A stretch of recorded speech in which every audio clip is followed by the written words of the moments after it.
Episode 22. 10 menit sudah berlalu, tak ada pembicaraan sepanjang perjalanan untuk fitting baju. Sungguh hening. Bobby yang duduk di kursi belakang bersama dia biasanya langsung mencairkan situasi yang tidak nyaman seperti ini. Tapi kali ini dia ikut terjebak dalam keheningan ini. Aku minta maaf atas kejadian tadi. Rangga mulai berbicara di balik kemudinya dengan pandangan ke arah depan. Sejak tadi dia ingin berbicara tapi dia tidak tahu mulai dari mana. Dia malu, canggung dan merasa tidak nyaman atas kejadian tadi. Apakah saya marah? Apakah saya semakin tidak menyukainya? Pikirnya merotasi kemana-mana. Sudahlah mas, tidak perlu meminta maaf. Meminta maaf, ini bukan salahmu.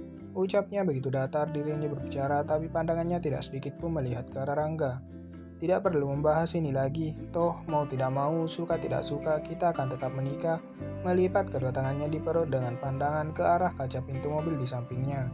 Rangga semakin canggung dan merasa bersalah kepada Asia. Perjalanan kembali hening hingga mereka sampai ke tempat Viola, desainer berusia 35 tahun. Desainer ternama di kalangan para artis dan ibu highlight class seperti Mama Asia. Hasil rancangan tidak diragukan lagi, dengan jam terbang sudah sampai ke mancanegara. Sebagian besar gaun mewah yang dipakai Asia untuk manggung atau mengisi acara TV selalu dirancang olehnya. Hai Nona cantik, Viola menyambut hangat kedatangan Asia yang sudah berada di dalam butik mewah itu. Mereka saling berpelukan. Aku sungguh tidak percaya kalau kamu akan segera menikah, bisik Viola ke telinga Asia. Hei Diana, hai Bob, hei Mbak Vio, balas kedua asisten Asia.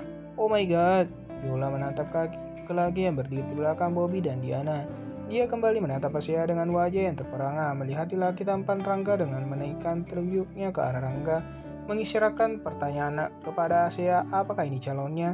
Asia hanya menganggukkan kepala. Dia tahu artinya tatapan Viola.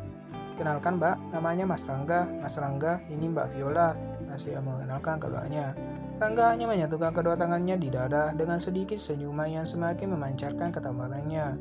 Viola semakin terpenganga dibuatnya. Mbak Vio, Asia menggerakkan tangannya di depan mata desainer tersebut. Oh iya, ayo kita masuk melihat gaunnya. Sungguh, dari mana Papa menemukan lelaki setampan itu? Beritahu Om Atom aja, tolong carikan untukku. Berbicara pelan di samping Asia. Asia hanya tersenyum dan menggeleng-gelengkan kepalanya mendengar ucapan sang desainer jomblo itu. Di usianya yang sudah 35 tahun, Viola memang belum menikah karena dia terlalu sibuk dengan mengejar karirnya hingga sukses dan lupa akan cinta. Menurutku biasa saja mbak, tidak ingin mengakui ketampangan Rangga. Kalau begitu, berikan saja dia untukku, Viola menggoda Asia. Menjawab cuek. Mereka masuk ke dalam sebuah ruangan dengan gaun pengantin yang berjejer mewah. Di hadapannya, Viola yang dibantu asistennya menunjuk hasilnya dan rancangan gaun pengantin yang akan dipakai Asia. Rangga merasa lega, akhirnya kegiatan yang dinamakan fitting baju ini selesai juga. Sejak tadi dia tidak paham apa yang dilakukan mencoba beberapa setelah jas belum lagi menjelaskan cara Mbak Vio yang membuatnya semakin bingung. Rangga, tolong jaga baik-baik wanita hebat yang akan menjadi pendampingmu ini, ucap Viola menatap Rangga yang ikut berjalan mengantar mereka keluar rumah. Keluar Rangga hanya tersenyum. Apa sih Mbak Vio? Asia sangat malu mendengar percakapan Vio yang memuji dirinya.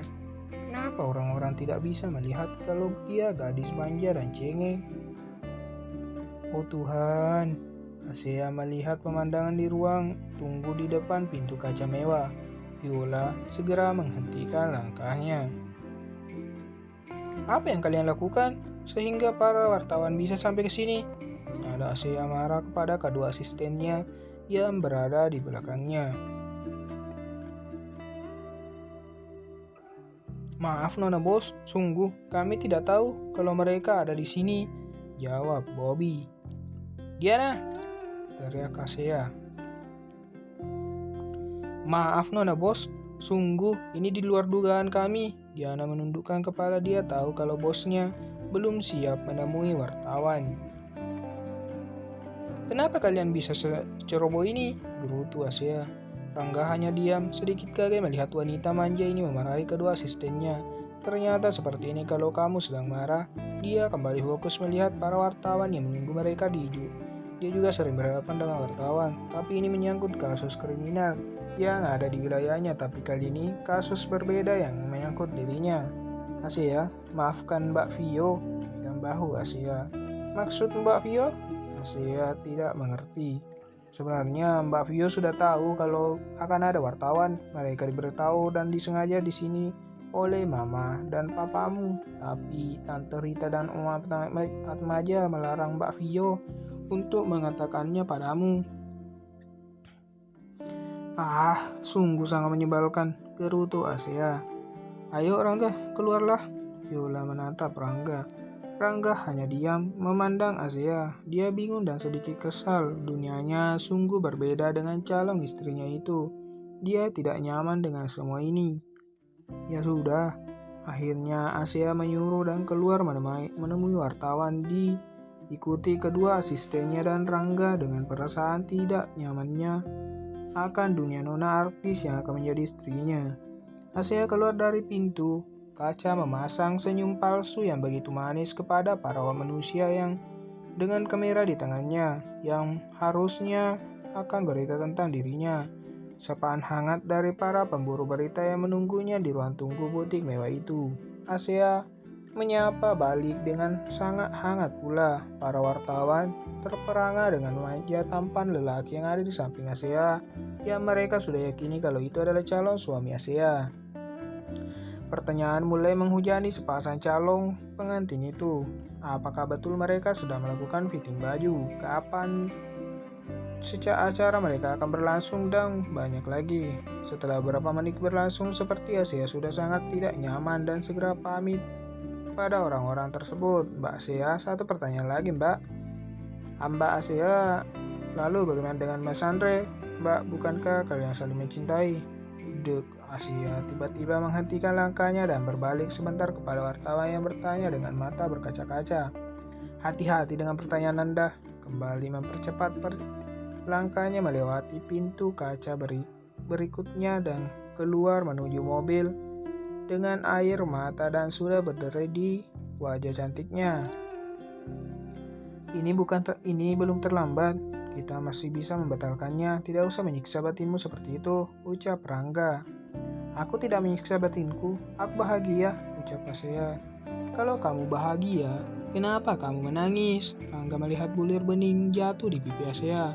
Sudahlah mas, aku tidak usah memikirkan perasaanku. Bukankah kamu sudah bersumpah dan menikahiku? Atau kamu berani melanggar sumpahmu? Yana Dongowi hanya bisa terdiam di kursi belakang. Ternyata kamu bukan hanya wanita manja dan cengeng, tapi juga sangat egois. Kamu tidak berpikir kalau aku tidak bahagia, gumamnya dan terus mengemudikan mobilnya.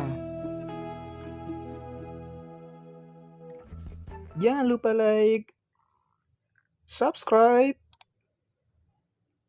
tekan loncengnya, dan terima kasih sudah menonton.